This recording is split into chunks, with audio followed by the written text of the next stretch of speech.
ಓದ್ಕೊಂಬಂದಂಗೆ ಅವರ ಇತಿಹಾಸವನ್ನು ನಾವು ಗಮನಿಸಬೇಕಾಗ್ತದೆ. ಆದರೆ ಇಲ್ಲೇನಾಗುತ್ತೆ, ವಿಜಯೇಂದ್ರ ಅವ್ರನ್ನ ತೆಗಿಲೇಬೇಕು ಅಂತಕ್ಕಂಥ ಒಂದು ವಿಚಾರವನ್ನು ಪಕ್ಷದ ಬಹುತೇಕ ಮುಖಂಡರು, ಅವ್ರು ಯಾರನ್ನೂ ಒಟ್ಟುಗೂಡಿಸ್ಕೊಂಡು ಹೋಗಲ್ಲ, ಅವ್ರದ್ದೇ ಒಂದು ಜೋನಲ್ಲಿ ಹೋಗ್ತಾರೆ.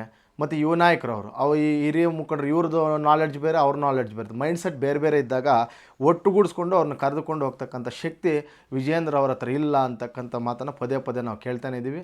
ಅದರ ಜೊತೆಗೆ ಏನಾಗ್ತದೆ, ಈ ವಿಜಯೇಂದ್ರ ಅವರವರು ಮತ್ತು ಯಡಿಯೂರಪ್ಪ ಅವರು ಇವರೆಲ್ಲ ಪಕ್ಷದಲ್ಲಿ ಹಿರಿಯ ನಾಯಕರಾಗಿದ್ದಾಗ, ಯಡಿಯೂರಪ್ಪ ಅವರು ಕೂಡ ಮುಖ್ಯಮಂತ್ರಿ ಆಗಿದ್ದಾಗ ಮಗನ ಕಾರ್ಯವೈಖರಿ ಮತ್ತು ತಂದೆಯವರ ಕಾರ್ಯವೈಖರಿ ಪಕ್ಷದ ಮೇಲೆ ಯಾವ ಥರ ಪ್ರಭಾವಗಳು ಬೀರಿದ್ದಾವೆ ಅಂತೇಳ್ಬಿಟ್ಟು ನಮಗೆಲ್ಲ ಗೊತ್ತೇ ಇದೆ.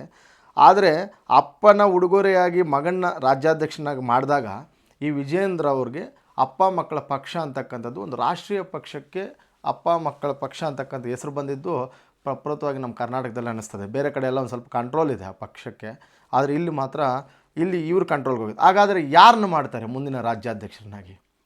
ಈ ಒಂದು ಚರ್ಚೆ ತುಂಬ ಕುತೂಹಲವಾಗಿ ಕಾಡ್ತಾ ಇದೆ. ಮಾಡಲೇಬೇಕಾಗಿದೆ. ಇವಾಗ ಚುನಾವಣೆಗಳ ಹತ್ರ ಬರ್ತಾ ಇದ್ದಾವೆ, ಸಾಲು ಚುನಾವಣೆಗಳು ಬರ್ತಾ ಇದ್ದಾವೆ. ಕಾಂಗ್ರೆಸ್ ಪಕ್ಷದ ಮೇಲೆ ಪ್ರಬಲವಾಗಿರ್ತಕ್ಕಂಥ ವಿರೋಧ ಪಕ್ಷ ನಿರ್ಮಾಣವಾಗಿಲ್ಲ ಕರ್ನಾಟಕದಲ್ಲಿ. ಯಾಕೆ? ಗುಂಪುಗಾರಿಕೆ. ಇವರಲ್ಲೇ ಮೂರು ಮನೆಗಳ ಥರ ಇವರೇ ಒಗ್ಗಟ್ಟಿಲ್ಲ. ಇನ್ನು ಆಡಳಿತ ಪಕ್ಷದ ಮೇಲೆ ಏನು ಹೋರಾಟ ಮಾಡ್ತಾರೆ? ನೆಪ ಮಾತ್ರಕ್ಕೆ ಮಾತ್ರ ಒಂದು ಸಭೆಗಳಿಗೆ ಮಾತ್ರ ನಾಯಕರು ಬರ್ತಾರೆ, ಭೇಟಿ ಆಗ್ತಾರೆ, ಮಾತಾಡ್ಸ್ಕೊಂಡು ಅಲ್ಲಿ ಹೋದರೆ ಮತ್ತು ಅವ್ರದಲ್ಲಿ ಯಾವುದೇ ಥರದ ಕ್ರಿಯಾಶೀಲವಾಗಿರ್ತಕ್ಕಂಥ ಚಟುವಟಿಕೆಗಳನ್ನು ಬಿ ಜೆ ಪಿಯಲ್ಲಿ ಕಾಣ್ತಾ ಇಲ್ಲ. ಇದನ್ನು ಮನಗಂಡಿರ್ತಕ್ಕಂಥ